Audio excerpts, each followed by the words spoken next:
AFL Today's round 22 wrap is here right now. What do we talk about, lads? I just loved what my beloved Hawks did on Thursday night. Are the Pies collie-wobbling? Ooh, and Alex Pearce with his long hair rising like Jesus to become the most clutch man this round. Yes, we'll call him Clutch Man. Check out AFL Today right now. Round 22 is done and dusted, and welcome back to the AFL Today Show, brought to you by Stockhead. I'm your host, Liam McAllion, also known as the Stats Guy. We got the two chuckleheads on the couch, Leo Mullaly, Marcus Bazzano. I'm going to say, Leo, you're going to be up and about as a Hawks fan. Mate, up and about as always. What a round of football. We went into this thinking it was going to be a terrible round. I know. And there were close results galore. We're going to cover it all. And poor Zach Merritt, he hurt his hand. Don't hurt his hand. Why are you bringing the vibe down? He hurt his hand and I just want to take care of his precious hand. You should go over and care for him. Maybe make him some soup or something. Yes, Might need to do a job. I already have something in mind. Oh, there we go. That's good. Make sure you subscribe to AFL Today on YouTube. What, the million subscribers we're going for? 10K. You know, they let us down last week. We didn't hit 1 million. So let's do 10K is the next goal. Yeah, we'll go 850, I reckon. Yeah, I love that. Follow us on all the socials, X, Facebook, Instagram, and TikTok, AFL Today AU, except for Facebook. That's Aussie Rules Today for more footy content all season long. Make sure you keep going in the comments. We had some awesome comments over the last couple of weeks, so keep them coming. We'll reply to them as well over the coming weeks as well, which is good fun. Yep. Let's get into it. As Leo mentioned, actually was an awesome round of footy. Round 22 results. Here we go. Thursday night at the MCG was Hawthorn versus Collingwood. Hawthorn, 17 goals, 8, 110.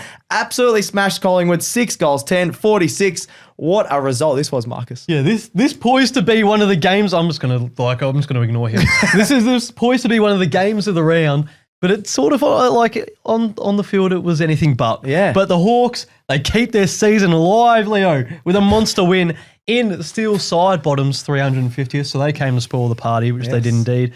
And actually, fun fact for you boys. Oh. The first time Collingwood have conceded 100 points this season since the GWS in the opening round, and the most amount of points they've conceded since they played Hawthorn this time last year, around round 19. That is wild. That's just what we do. That is wild because they've been the number one defense for the last sort of 10 weeks or so. Yeah. Yep. And it's fallen apart a little bit. It is falling apart. And let me tell you, boys, it's a time to worry there in Collingwood because they've lost 4 of the last 5 matches. They've got Adelaide and Melbourne to finish the season, who are both playing pretty decent football.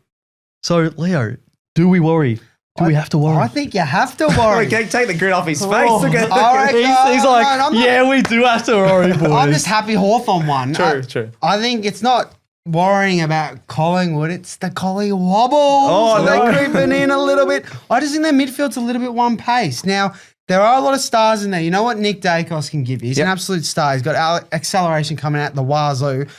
But Titch, Long, and even Pendle's crisp and Jordan De Goey at times, they just sort of lack that explosiveness and that sort of burst to not only apply pressure and do that defensive work, but also start an offensive chain as well. I think they're really missing McCreary in there because That's a big call. It is. They put him in there for the burst every now and then, and even if he doesn't get a possession or a clearance, he's causing havoc, and he's got that speed for him. I reckon he's a very underrated out for them in that midfield in particular. And doomsday scenario for Collingwood, right? Let's just say they lose both of their final 2 games against Adelaide and Melbourne. Is there a world where we see Collingwood miss the 8 after being top just 2 weeks ago? Surely not. And Hawthorn, sneak their way in after it looked like it was all done Red Rover for the Hawks? I think there is definitely a world. I think was it Triple M posted all the things that need to happen. There are quite a few possible scenarios. Things. I think there were about 20 things on that checklist that had to happen. So if you're a Pies fan, I think you're fine. I think they should be worried, okay. Obviously, top 4. I reckon they're probably cooked for that because it's so close. You reckon? Yeah, Cooked? I reckon they if Melbourne play like they did today, which we'll touch on later, they could touch up the Pies at the G, I reckon. I don't know. What if they touch up the Hawks at the G next week? We'll get onto that. We'll get onto that as well. Yeah, there we go. Well, Lord Meek was incredible against Darcy Cameron. He had a very, very good game. Cameron got meeked. He had a career high 3 goals and 7 score involvements, but that was helped with the early injury to Jeremy Howe in the opening minutes of the game. It paved the way for the Hawks' tall attack, and we're talking about how they're going to thrive in the air against this. Well, possibly Collingwood are one of the best intercept possession teams in the competition. Yep. But the 4 talls in the forward line plus Meek combined for 12 goals. You compare that to McStay, Myercheck, and Membry. They kicked 3 between them, but McStay did have to go down back at different portions of that game. Howe being out. So that's a little shout out to Alex's Triple M theory During the week, yes. during the midweek show. So Yes. a little bit of concerning signs there for Collingwood, and their injury list is starting to rack up a little bit. I know. It is starting to rack up. And you bring up the tall forward line and a lot of question marks around it. I still got my, suspicions on whether it'll work. But it did work in this game. Obviously helped with Howe going out. He's a big loss for him. But I thought it was the smalls as well for Hawthorn. Every time he hit the ground, I felt like, as being a Hawthorn fan watching, I felt like we were going to score. Something was going to happen. Nick Watson was lively as anything. He kicks the first 2 of the game, and they were through very shaky defensive moments, I think, from Darcy Moore just palming it down First to goal of him. the game, yeah. And then Frampton, I think it was, dropping a chest mark. He was all over him. So there were a few shaky moments there. So Watson, first 2 goals to sort of create that buzz, that was important for Hawthorn. Yep. And I just felt defensively for the Pies, apart from Quainer, I just thought their defense was very shaky and just very suspects. Houston and Perryman, 2 big recruits. Now, they've probably had their moments throughout the year where they've been good, but recent time they were poor, and I thought they were poor again on the weekend. I think Houston did a switch kick that landed straight to D'Ambrosio. He just went back, hit up Lewis. He's he lost a little bit of confidence. Lost a bit of confidence. I don't reckon they're using him enough. And Perryman used to be such a good lockdown, but he was trailing the Wizard by a long way on a few different occasions. And Ginnivan has 26 disposals. He loves playing against these old He teams. loves playing against Yeah. him, but I just think apart from Quainer, that defense is completely out of form. It's a little bit underwhelming, isn't it? I don't know if they're being talked about enough, Houston and Perryman, but I think in the dying weeks to this regular season that they will win throughout the final series for sure. That's our job, yeah. That's all we talk about. Not only defensively were they a little bit shaky, but also on the other end of the field, they went at 13% goal efficiency, Collingwood, that is. Jeez. And the AFL average is 20. Yep. And Collingwood sit above that about 23 or 25%. So that's a really poor effort for them in what was a very low pressure match when, Hawthorn only laid, do you have it off the top of your head, it was about 39 tackles, I believe, On the around that weekend, mark? Yeah, around the high 30s, yeah. Which, you look at that, last time they played each other, Hawthorn only laid 37 tackles or 36 tackles. Yep. And it was a completely different game, different contrast. But they just couldn't seem to find that effort inside 50. And just 79 tackles combined for both clubs in this game. And for the number 1 and number 6 rated teams in the competition for tackling, that was a very low pressure game, which was surprising, which possibly played into Hawthorn's favour after such a big contested game against Adelaide the week prior. I think we needed that, and I think we're very happy that it panned out like that. Yeah, I think you're very happy, Leo. You're a bit more confident for finals. Beat Melbourne and GWS lose to Gold Coast, and yes, I am. Oh, geez, there's a few things that have to happen for them still. Thought And then about it Collingwood, already. we're a little bit worried about the Pies, but we'll see what happens over the next couple of weeks. Next one is Friday night at Goomba, GMHBA Stadium, Geelong, Essendon. Geelong, 15 goals, 19, 109. Essendon, 10 goals, 5, 65. We always talk about Jezza. What happened there? We were on his ton watch. We talked about a pass mark. I think you said 8 stats guy. Well, he Yes. kicked 4 goals. Pass, mate. Yeah, that's wild. isn't it? 4 goals, 5. Big missed opportunity I know. here. And you'd think now that if he's any chance of the ton, it's going to have to be deep into finals and, dare I say, storming the MCG on grand final day. Oh. That would be nuts. The AFL would hate that, I reckon, because They would hate there's that. 100,000 people there. I think you've got Geelong are playing with it. Imagine he kicks 100 just before halftime. They're getting ready to do the halftime performance, bring yeah. everything on. And there's people then there's everywhere. people on the ground. Oh, that could be an hour-long halftime. Maybe if he kicks it at the halftime siren, that we get to join in on the halftime entertainment, whoever it is. On the ground, You yeah, get, to that's do, a you dog. get to do dances or whatever you want to do. Yeah, with Snoop Dogg up there. Snoop Dogg, yeah. Keeping it legal. Yeah, Look, the Cats, they were on song early in this one, and it was actually Shannon Neal who kind of took the limelight away from Cameron. He kicked 3 goals in the opening quarter. He started the game really well. Baz's run and carry was really good. He was influential. He picked up 3 goal assists with 31 disposals. I just felt like every time Geelong were moving the ball forward and actually gaining some territory and some ground, it was through him. Anything meaningful at least. And look, the Cats, they got out to a 44-point lead during the third quarter, and we all thought, geez, this could really push towards 80 plus here. But massive credit to the Bombers, their ability to show some fight.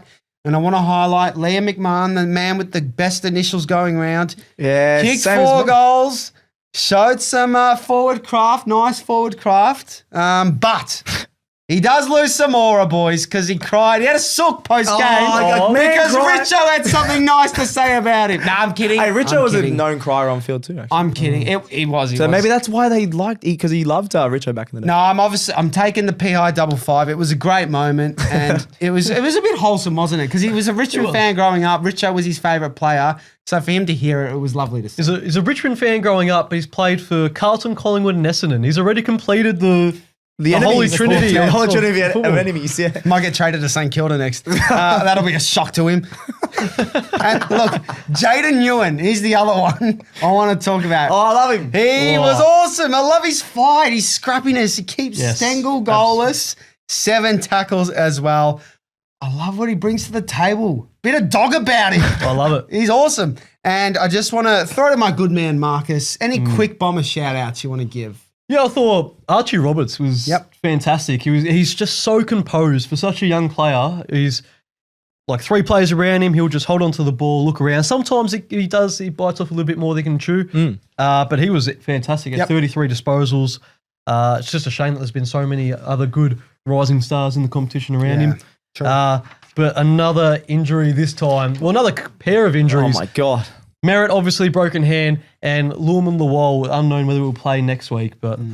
Yeah, Lawal was a bit of friendly fire. So Dylan Shield, absolute coward, putting his his opponent under the ball. If you're pushing... I said this the other week when the AFL sort of cracked down on it. I reckon you should get 4 weeks plus for pushing anyone under the ball. It's the most coward thing you can do.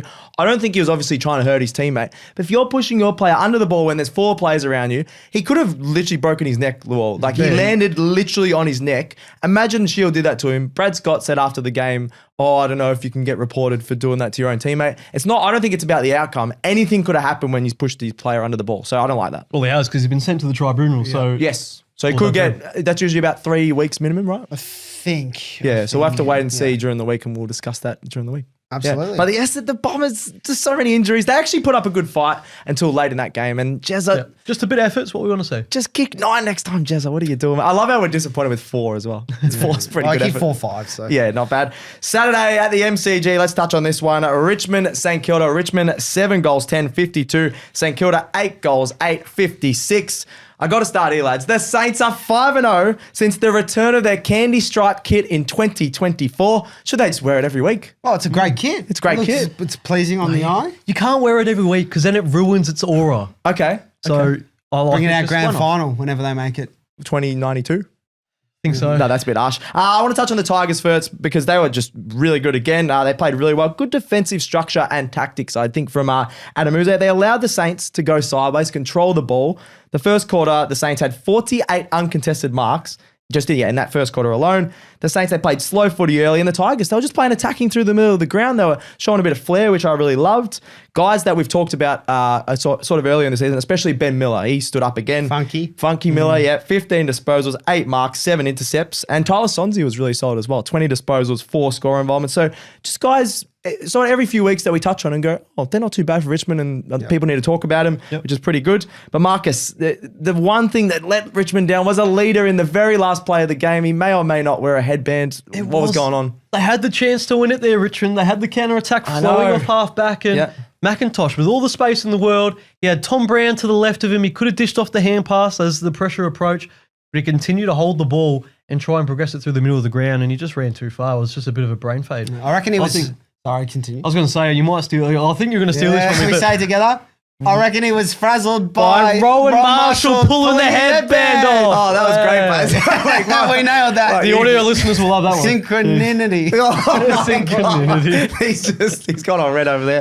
I don't know about that one. Let me get this back on track. The Saints, they did it again. This is what I'm going to just touch on this every single time the Saints play like this. They played a lot more daring and attacking in the last quarter. So they had 3 goals to 1 in the last quarter. Some things didn't pay off because they had a few turnovers and things like that. But Ross, if you're watching Ross Lyon, play attacking football throughout the whole game and you'll win games of footy. They played an absolutely awesome quarter against Melbourne, obviously the massive comeback. What did they do there? Played up the middle, played really attacking. The last quarter here was a lot more attacking, a lot more fun to watch. Not just fun to watch, got them the win. So I reckon if they started this type of attacking play from the start of the game, they could have absolutely smashed Richmond. I don't know what you guys think. Can they sustain that type of play? I'm not sure, but they should go for it a bit more. They probably just don't have the personnel, I reckon. Sinclair and those young kids probably need another 30 games in them to really learn that system. But I do agree with you. It's frustrating. If I was a Saints fan, I'd go, we actually have something here.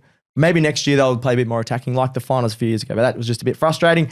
Two guys that I want to touch on is Nas, obviously the god himself, and Windhager. They're an awesome combo. Leo, was Windhager better than Nas, or what are we thinking? You think he's still better? Mate, of course he is. Oh my God. He's not. Get out of town, mate. Windhager was great, though. But Nas on the MCG, I want more Saints games at the MCG because he is absolutely awesome to watch. He had 33 disposals, and I don't know if he just put a spell on the ball. That goal that he got, it was bouncing at right angles and somehow bounced in. He can just do it all, Nas. So absolutely love that goal. It was a crazy one. And Windhager, as I just mentioned, his two-way running was absolutely awesome. 32 disposals, 6 tackles, 9 marks.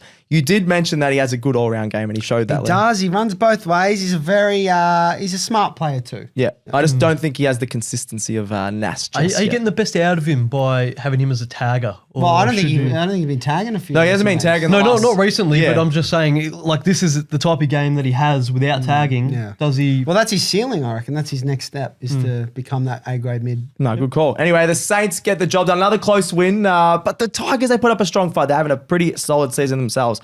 All right, Saturday at the Gabba is the next one. Brisbane taking on Sydney.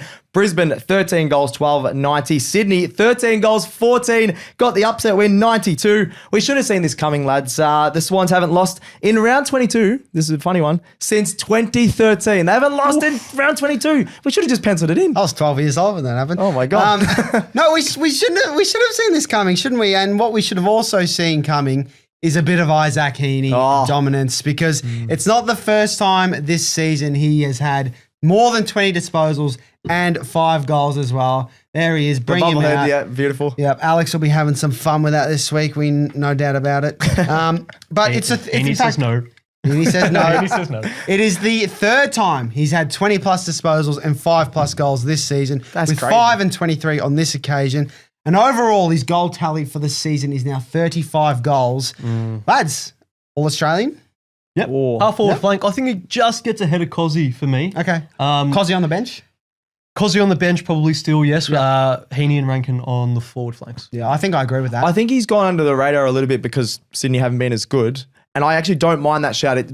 It rattles me a bit because I thought Cozzy's had a great year, but Heeney's probably been more consistent, which is a bit of an interesting one, I'd say. But yeah, which we haven't talked about him enough. We haven't talked about it, but so I think, good on him, yeah. And all of his goals were snaps too. Really? You know, snapper from Port Phillip that calls up Duano? Yeah, that is such a niche. I feel like that was just Heeney on Saturday. Just snapping them left, right, and center. He took a great specky too. Pulling out his inner Sam Draper somewhere, so...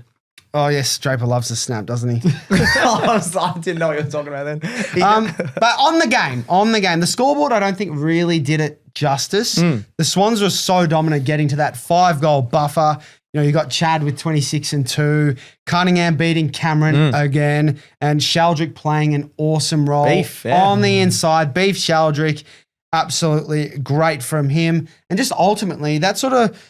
I guess the injuries surrounding that Brisbane team, we know that they've got a lot at the moment. They really struggled with that defensively, just to have that depth come through. Did well against the Pies, but obviously not in this game. Dunkley, McClarg, Wilmot, who had 27 and 2, I thought were all super impressive. And then they, out of nowhere, 3 goals in 60 seconds to get them within 2 points in 4 seconds on the clock, and you're going... they just don't have Nas. They just can't get it. Let's check the 666. We're all good. Sydney don't have Jack Viney going like, where am I? I like that. But it was, they weren't going to win from that point. They just weren't. Everyone thought maybe, but no. And look, Brisbane, they get belted by the Suns. They come out and they beat Collingwood away from home. And then they drop this one against the Swans. Are they just the weirdest team in the AFL right now? They're pushing for against the Dogs, I reckon, for weirdest team. There's Freo's pretty weird. There's a few weird teams. They're completely opposite from 2 years ago when we were talking about they can't win away from home. Yeah. And home form, they're absolute guns, but it's complete opposite this season. It's so weird. Yeah. And with Fremantle away to come, Hawthorn at home, could they miss finals? I feel like we say this every second week, and then the week after, they win. That's exactly And then right. we go, okay, they probably should make finals. And then they lose. Put your house on the line next week. They've been so many... Actually, they're a lock to win. That could be my lock to beat Freo. That's such a big Freo call. away as well, I think, Optus Stadium. Yeah, I reckon they're going to win. You can put a big call, not So, just a lock. In saying that, I think they'll still make finals. I think they'll win one of the last two and seal it. But it's just funny to me how weird they've been. Just lock in finals, boys. Like Hard. Lions fans would be very frustrated because that is just not one of the games they should lose. And then in terms of Sydney, are they going to win the flag next year, Leo? Are they going to win the flag next year? No, they're going to lose the grand final. Oh, you stole my joke. I was about to say that. Whoa, you tell me. What do you want me to say then? I threw it up to you, damn it. That's all right. Let's get to the next one swiftly. Saturday, at Marvel Stadium, Carlton, Gold Coast. Carlton, 11 goals, 874. Gold Coast, 13 goals, 15, 93. The Blues, they started strongly, Marcus, but they couldn't get the job done, obviously. No, they did start strongly, but it was Dimmer who triumphed in his 350th game as coach. He got rid of the Marvel curse, as he has in the last couple of games. But I want to talk on Dimmer, actually. I've got a bit of a fun one for you boys. Oh. As far as the first 350 games as coach in the AFL era, is he arguably one of the best first 350 game coaches there is? Obviously, you have Clarko, you have Chris Scott in their first 350, but Dimmer has won 3 flags and he's taken the Suns to their first ever final series in history. Well, not officially just yet, but they're in. They're pretty much in, yeah. I think because the flags put him probably in the argument for number one, but as a coach, do you prefer Chris Scott? As a coach, I think I do prefer Chris Scott, but you got Clarko, you got a lot of players. Clarko, he's been a scallus in the last 6 years. You cannot back Clarko as a Hawks fan. He was a great coach. To be fair, You can. To be fair, Clarko and Chris Scott did inherit very, very good teams. That's true. Whereas Clarko did not inherit a good Hawthorn team. it was a decent Hawthorn team. They were like bottom 4. He did not inherit a good Hawthorn team. Yeah, that's true. I'm on Leo's side on this one. Sorry, mate. He did get draft assistance, but he didn't inherit But a good Dimmer team. could be Gold Coast's best ever coach. He could be. He could be. Yeah, he could Justice be. for Guy McKenna. No.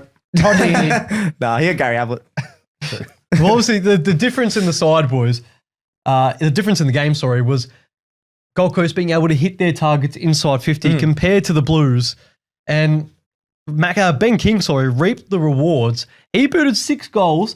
And he took an absolute hanger. He was up there. He took a Mark of the Year contender. I reckon that could be Mark of the Year because he was up there for so long. He was reading Specky McGee while he was up there, taking tips, and then he read the Bible. He was still going. I thought Specky McGee was the Bible. So poor Lewis Young, he might get some photos in the group chat. He also on. was like gobsmacked. Did you see? He was just like, oh crap. Wait, Lewis Young? Yeah, he was so out of it. Yeah. And the Suns. They're a lock. We mentioned it. They're a lock to play finals now. Well, and possibly with the double chance, they have a fairly kind sort of fixture to end the season. The only tough fixture is GWS at home, which they have a great record at. But in my ladder predictor, I've got them sneaking into the top 2. Top 2? Who are they playing? On percentage. That's a good question. No, they've got the Bombers there. The Bombers there. No, I meant in the finals. Oh, in the finals. Whoever finishes 3rd, mate. That'll be probably Geelong. Most likely, probably Geelong. Oh, I had Q Clash. Q Clash qualifying final. Don't say something else there. Sorry, I'm losing my words here. Okay. Well, let's get back onto the game, and we'll go to Carlton now. They gave their fans something to cheer about towards the end of the game. They kicked 6 of the last 7 goals, including 5 in the final quarter. Everyone was thinking, Marvel Stadium. Come back. Is this the St Kilda Melbourne? Could we do it? Yeah. They didn't have Nas. They couldn't quite do it. They didn't have Nas. And now that Voss got confirmed during the week to be the coach for 2026, do we think that's the right move? No. No, I agree. I think they need a reset. There's a lot going on at Carlton. They need a reset. Yeah, I've thought about this long and hard throughout the season, and I just think there are a lot of experienced coaches out there, and I think when you've got, Adam Simpson, maybe Nathan Buckley lurking around. Horse Horse said he's not going to coach next year, but I know what you're saying. Maybe that was just Melbourne because... Maybe. I don't think you want to take over Carlton really either. So who wants to drive down to Casey? Certainly not Simon Goodwin. What about, who wants to get sack the coach on the Carlton... Yeah, nice. All right, so let's finish on a positive for the Blues. Francis Evans, quick shout out for him because he kicked a career high 4 goals and he was very Frank good. the Tank. He actually was pretty solid. Yep. And Gold Coast get another good win and top 2 Marcus maybe. Possibly. That is crazy. Hey Leo, quick question. Do you know what the ASX means? Do you mean AFLX? No, mate. The ASX, the Australian Stock Exchange. Oh, man. I'm absolutely clueless with that stuff. Well, lucky for you, Stockhead is a free website that gives you everything you need to know about punting stocks on the ASX. Damn, that sounds pretty good. Where do I check them out? Check it out via stockhead.com.au, and it's even easy for your little pea brain to understand. Damn. All right, Saturday night is the next one. Adelaide over Port Adelaide Freo. What a game this was. Port Adelaide, 13 goals, 86. Freo, 13 goals, 14, 92. This turned out to be an absolutely awesome game, lads. And Freo, they don't know how to lose. They've won 9 of their... Sorry, let me do that again. They've won 10 of their last 11. I keep having to add it up because they just keep winning. So many awesome moments. Did we think this was going to be a good game? No, we didn't. No, we didn't. And forget Fremantle, it's Clutch Mantle now. Clutch Mantle, They Flag just Mantle. keep clutching up. They do. And one man that was the most clutch was Alex Pearce. He was the Leo Barry style marker just down the other end of the ground. He's come all the way from defence, come up into the forward line, taken an awesome mark, kicked the match winner in the last minute. Only the 8th goal of his career, lads, across 134 games, and he kicks the match winner. If you take a mark like that, you have to go on and kick the goal. Oh, even his kicking action, I'm always worried when he kicks for goal because he drops it very high. It was like Leo in the previous game when he was coming in with a joke and he missed. He I wasn't kicked even a point. coming with a joke. I was just trying to get my point out. Oh, there you go. Yes, we do this for a living. Exactly right.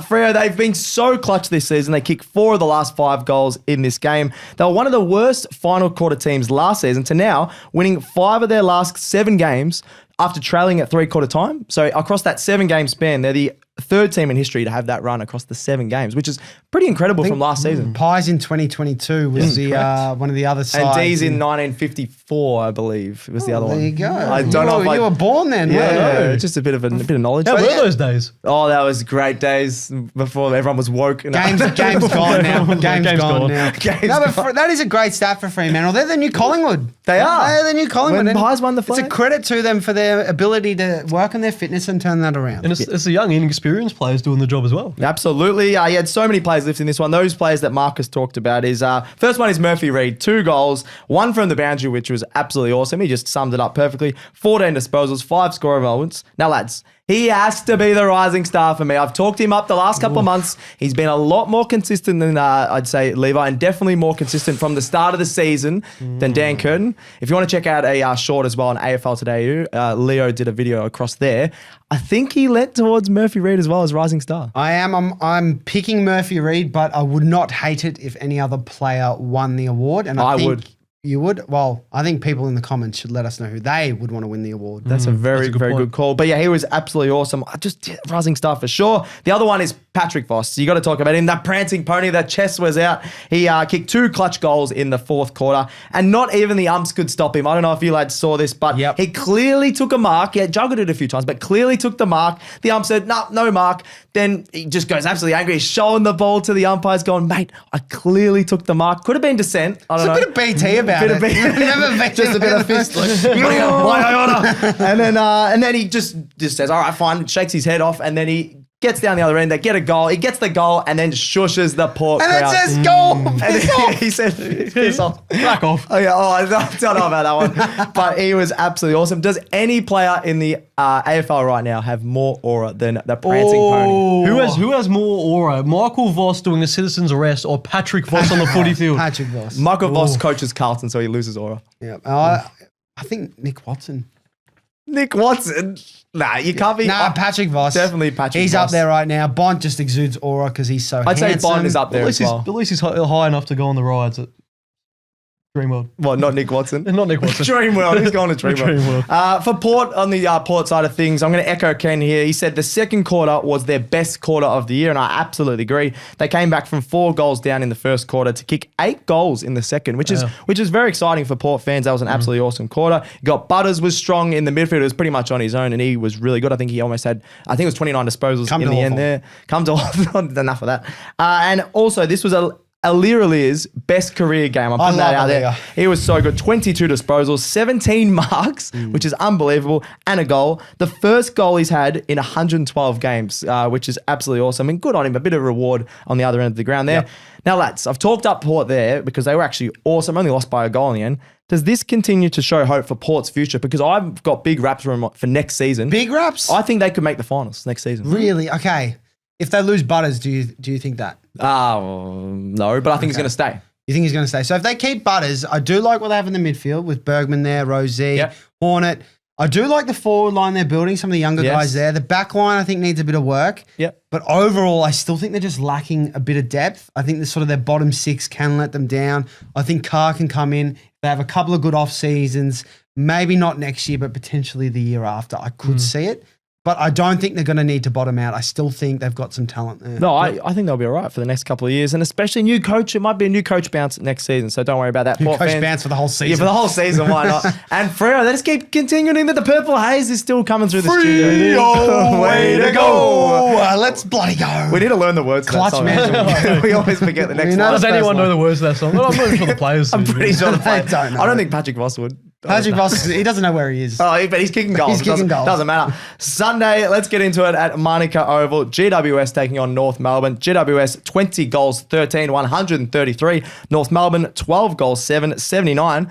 Big scoring game there. The Giants were always going to respond, I felt, after their pathetic performance last week. And unfortunately, it had to be North on the receiving end. They pretty much won every statistical metric, GWS. Look, there was a few in there, but every main one went to the Giants, and the tsunami was in full force. You got Toby Green hitting his 23 disposal average that he normally hits. You brought that up, yes. Against North Melbourne. He also slots 3 goals, 3. Inaccurate, as I also touched on. Oh, bang. Brown with 5, Cadman 4, Stringer 3, Cadman 31 and 1. Callahan 31 and 1.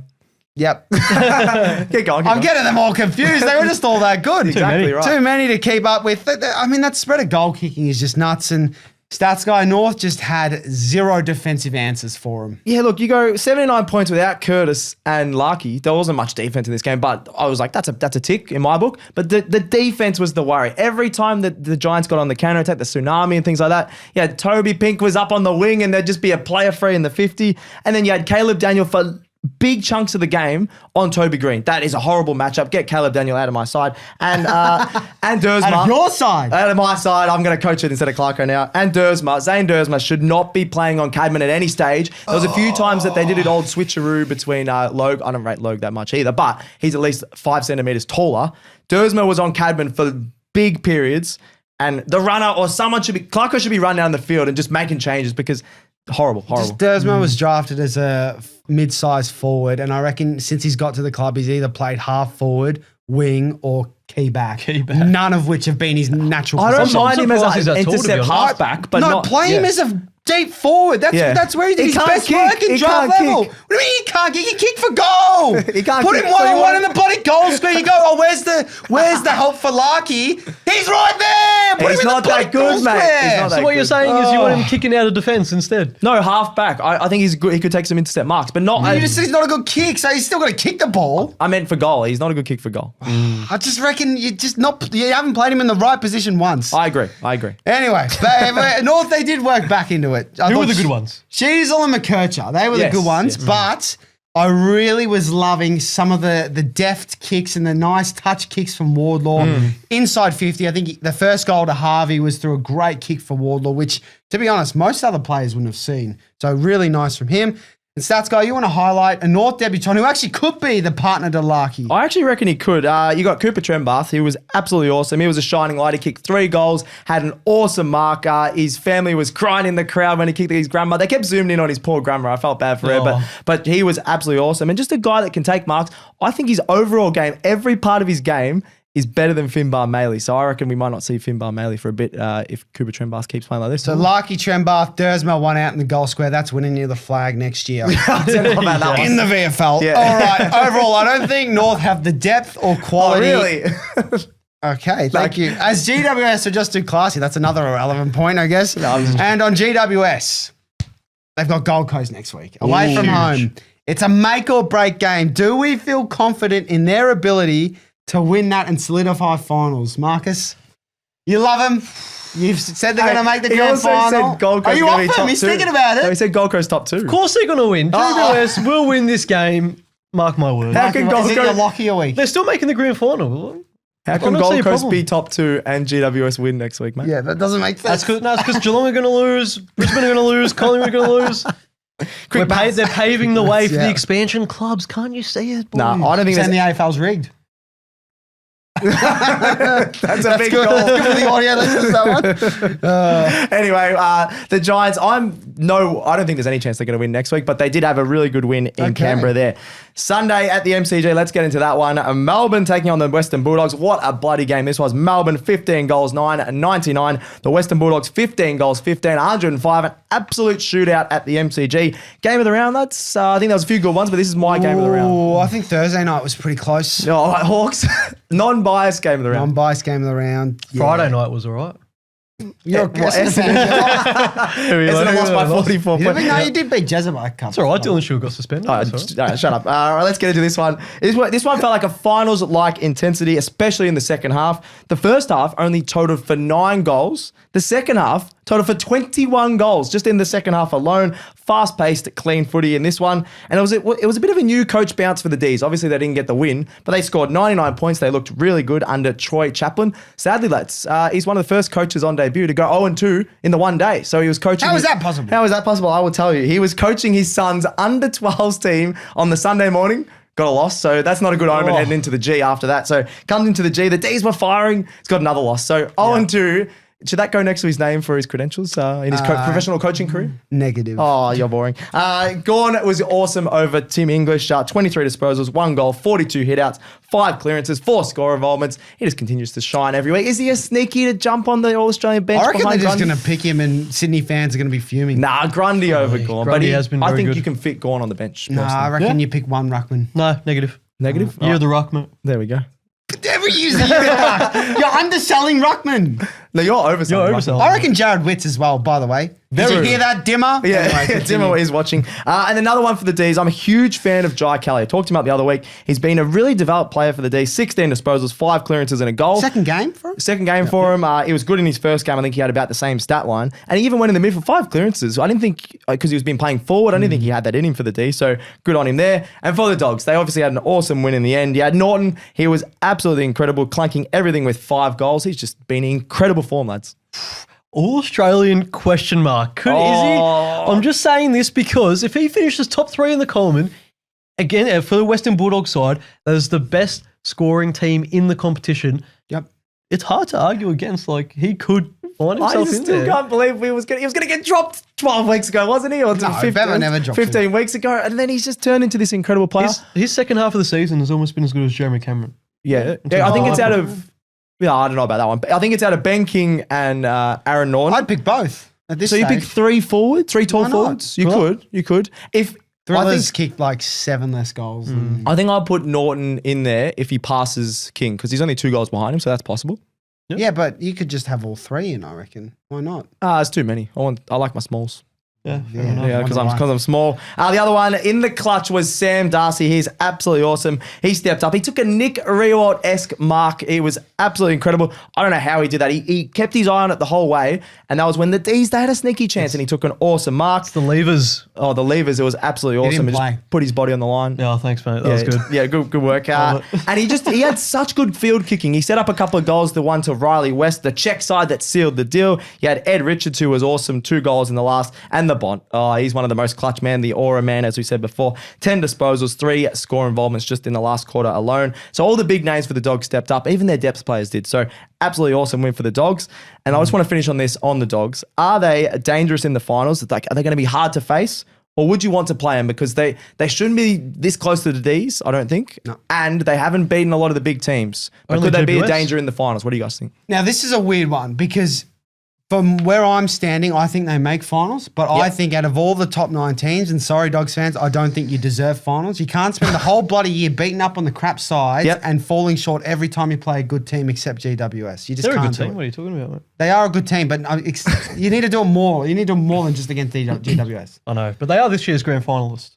The Dogs, GWS. GWS. Oh, wow. But in saying that, if they make finals, because they have these weapons, you know, they could come up against Collingwood in a semi-final. I'd back them and against Sam Collingwood right Darcy now. kicks 7 goals. What is stopping that from happening? Yep. There is literally no, and they win. They are still a danger because their best is good enough. That's what I'm saying. When I say they don't deserve finals, I'm It's saying that because frustrating, yeah. they should be knocking off teams above them because they're 100%. good enough to. They've got one of the best lists in that They finals do. category. Oh, yeah. And I think they still will be a danger. I think they might live for the finals, but they got to make it there first. So we'll have to see what happens there.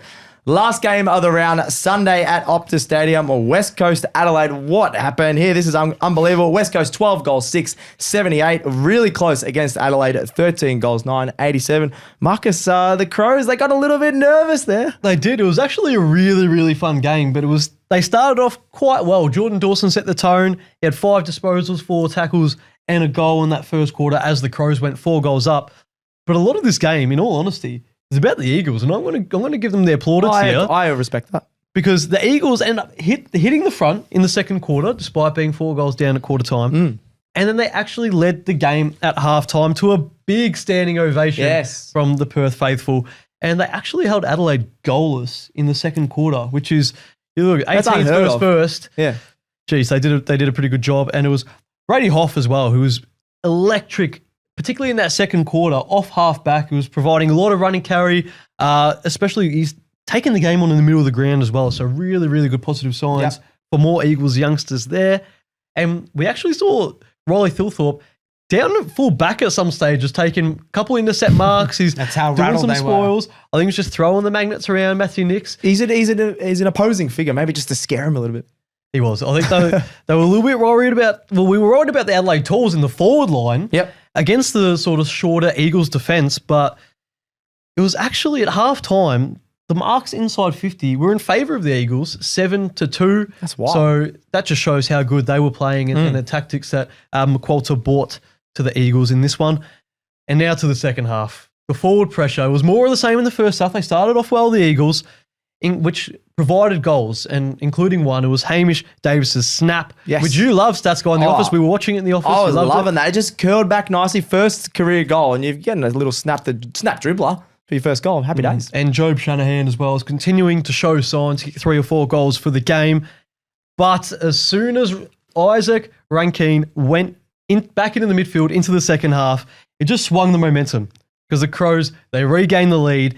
And in that second half, Isaac Rankine had 20 disposals, 20 goals. He had 20 disposals and a goal after having just 3 disposals in the first half. So talk about Isaac Rankine being he's a superstar. Barometer for the Crows. Absolutely. It just shows how important he is. And also this man, Thilthorpe, in the final quarter, came up clutch with a couple of late goals, despite a little injury scare. I thought it was bad. I think Crows fans would have had their hearts in their mouths because they've had a few different injuries over the year and they've just put other players in there. But you take Thriller out of that side and that's a big loss. And he looked okay though because he kicked those goals in the end. He certainly did. Yeah, the shoulder, the neck was in a bit of trouble there, but he does come up clutch as Adelaide's best forward. Yeah, and we've got a lot of Crows fans always in the comments. They absolutely love it. So we're happy that they won. But did we overestimate the Crows like our Crows fans said in the comments? They said, when it comes finals time, we might crumble. Or don't say we're flag favourites just yet because we always do this and things like that. Did we overestimate the Crows? I think this was just a blip. What do you guys think? I just think we give some credit to West Coast. They played out of their skin. Yep. I think a lot's going to be told from Adelaide Collingwood next week for both sides. Adelaide win that. There's no worries at all. But I think it's maybe just one to watch because I think Adelaide, they've got the Freo gene, the clutch gene in them. They do. Something about these sides, they've got the clutchness coursing through their veins. What is Crom? Crom is clutch. Crom is clutch. That is. Can we get that as a shirt? Crom is clutch. I like that. There we go.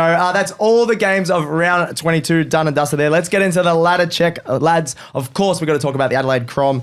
Game clear in first, so lucky they got the win there so they can hold on to the top spot. The Cats, they're into second on the ladder. They're just, they're firing and doing really well. Quietly purring. There we go, as Marcus does on a night out. Freo into the top 4 as well. They're absolutely flying, won 10 of their last 11. The Lions, they're out of the top 4. Can they jump back in? What do we think, lads? I think they'll beat Freo, so yeah. Okay. I'll back them in. We'll back them in. I say no. Ooh. That's going to be an interesting... Stay tuned for the preview show where we go head to head. There we go. They're going to fight. Then we're going to talk about the game. Yeah, I love that. 2 games separate 2nd and 9th, so this is just an absolutely awesome season. A lot of people are saying, is it not the most fun season because of these results? I think it's great with 2nd to 9th, just 2 games separating. How good's that? Well, it's great in that aspect, but I would like to see the bottom 9 teams lift. Fair enough. I'd rather see a 7th to 12th battle than a 2nd and 9th. I would rather see a 2nd to 9th.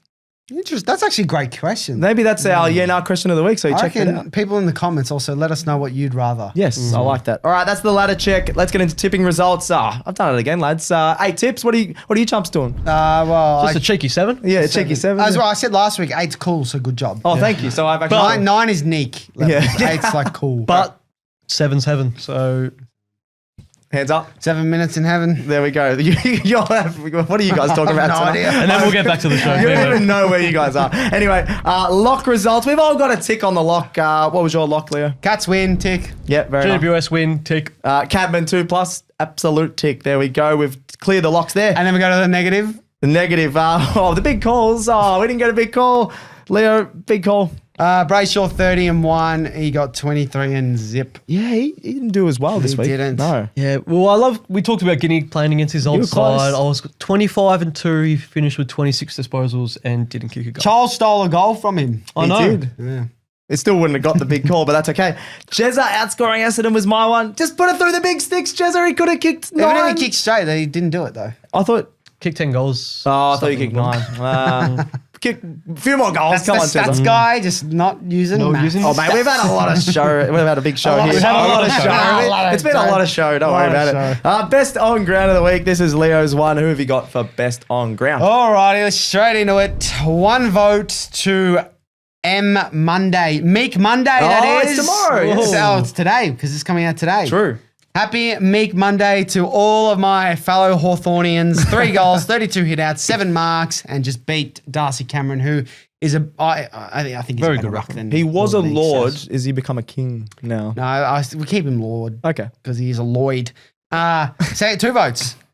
B King. Ooh. 6 goals, awesome specky.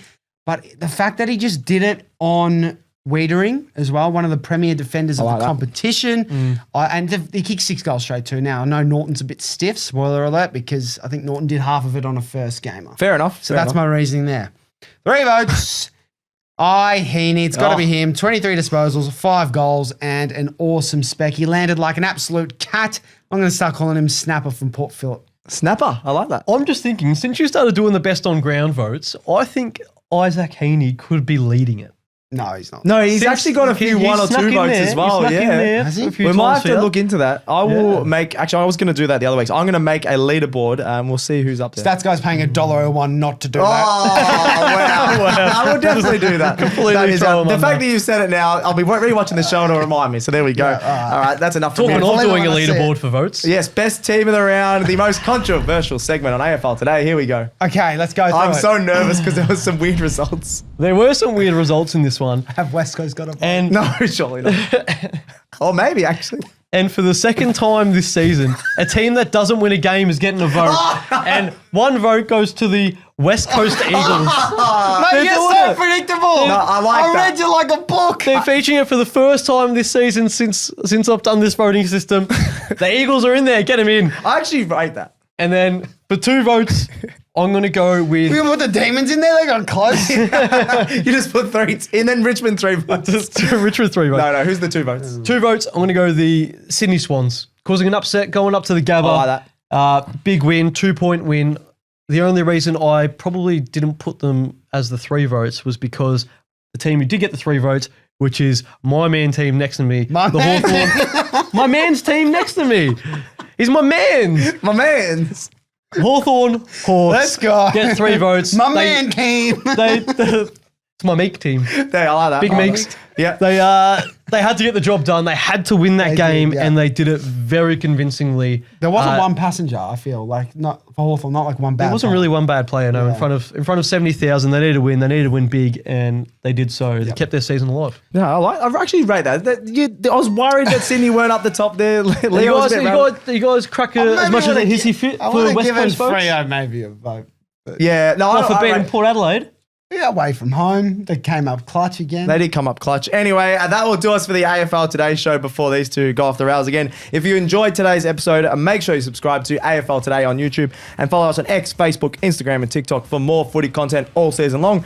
Subscribe, star, and like all of our shows on your podcast app. That's Cricket Today, AFLW Today, Hold All Tickets, True Bloods, Honest Beers, and Footy Form Guide. Thank you very much to Gerald behind the camera. Thanks, Leo. Always a pleasure. Thank you very much, my causer. Flag Eagles. Flag Eagles. There we go. Fleagles. We'll see you Wednesday for the round 23 preview. We'll catch you then on AFL Today.